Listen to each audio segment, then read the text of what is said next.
کی بات کہنا تو مشکل ہے فراز، یوں دل کی بات کہنا تو مشکل ہے فراز، اس لیے تقریر میں حصہ لو اور سب کہہ دو۔ جناب صدر، میری آج کی تقریر کا عنوان ہے سب کہہ دو۔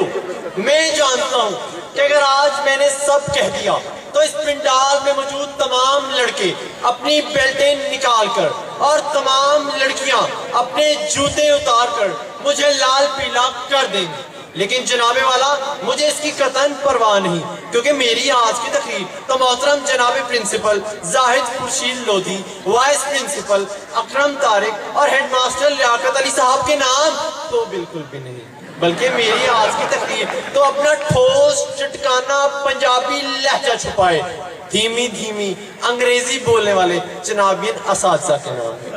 میری آج کی تقریر جناب کالج جنگ کی پنکھڑ بسوں میں بیٹھے نفیس مزاج لوگوں کے نام۔ میری آج کی تقریر جناب کالج جنگ کی تمام چھوٹی بڑی پیاری پیاری گول مٹول کالی آنکھوں والی ایوری میں موجود مرغیوں کے نام۔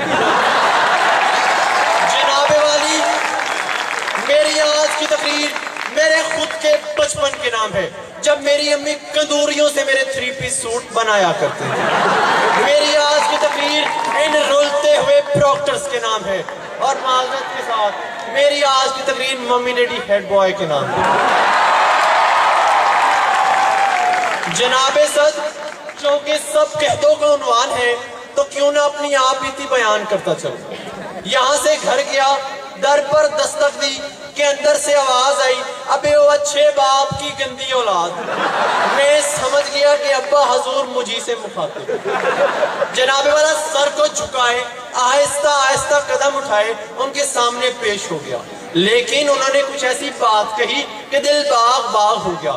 بولے تم جوان ہو، کیوں نہ تمہاری شادی کر دیں۔ جناب والا میں خوش بہت ہوا، میرے ابا حضور نے موقع کی نزاکت کو بھانپتے ہوئے میری منگنی کر دی۔ میں خوش بہت تھا، کیوں نہ ہوتا، کیونکہ میں عشق بھی کمال کرتا ہوں، میں عشق بھی کمال کرتا ہوں، I love you لکھ کر سینڈ ٹو آل کرتا ہوں۔ جناب والا پھر کیا تھا فرمائشیں شروع۔ میری ہونے والی بیوی نے مجھے فون کر کے کہا کہ میرے کتے کے لیے کیک لے کے آؤ۔ دوڑتا دوڑتا دکاندار کے پاس گیا، میں نے کہا بھائی میری ہونے والی بیوی کے کتے کے لیے کیک ملے گا؟ تو دکاندار تو حاضر جواب نکلا، فی الفور بولا بھائی جان یہیں پر کھائیں گے یا پیک کر دیں؟ جناب والا جب مجھے کتا کہا گیا مجھے بہت غصہ آیا، غصے میں آگ بگولا ہو کر جناب والا میں گھر کی طرف چل پڑا۔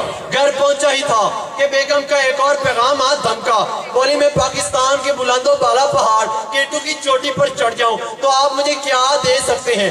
آپ ہی بتائیے۔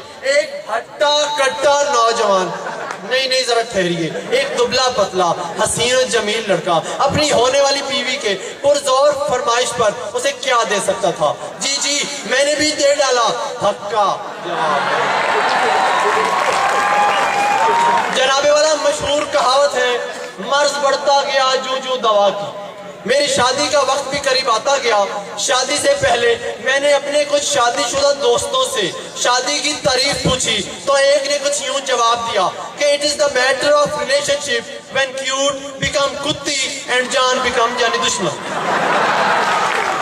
جناب والا شادی ہو گئی، لیکن شادی کے بعد جھگڑے روز کا معمول، کبھی دفتر میں جھگڑا، کبھی گھر میں جھگڑا، کبھی بیگم سے جھگڑا، کبھی بیگم کی سوتن سے جھگڑا، کبھی فیمیل اسسٹنٹ سے جھگڑا، کبھی سہیلی سے جھگڑا، الغرض جھگڑا۔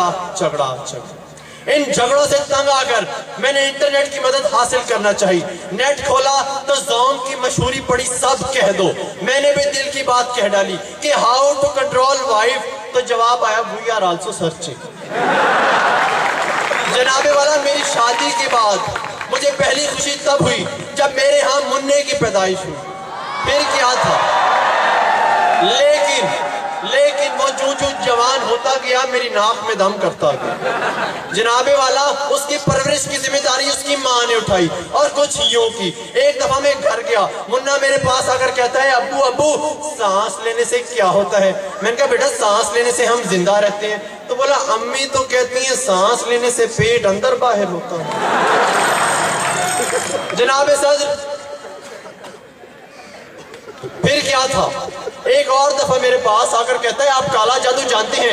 میں نے کہا نہیں بیٹا میں نہیں جانتا. تو ماں کی طرف اشارہ کر کے کہتا ہے کہ اتنی بڑی بلا پکڑی کیسے تھی؟ جناب والا آپ ہی بتائیے, ایسی شادی کو اور ایسی بیوی کو دیکھ کر 1990 کی دہائی میں بننے والی فلم کے یہ گیت یاد آئیں گے یہ نہیں کہ جب سے ہوئی ہے شادی آنسو بہا رہا ہوں, آفت گلے پڑی ہے میں اس کو نبھا رہا ہوں. آپ کی سماعتوں کا شکریہ.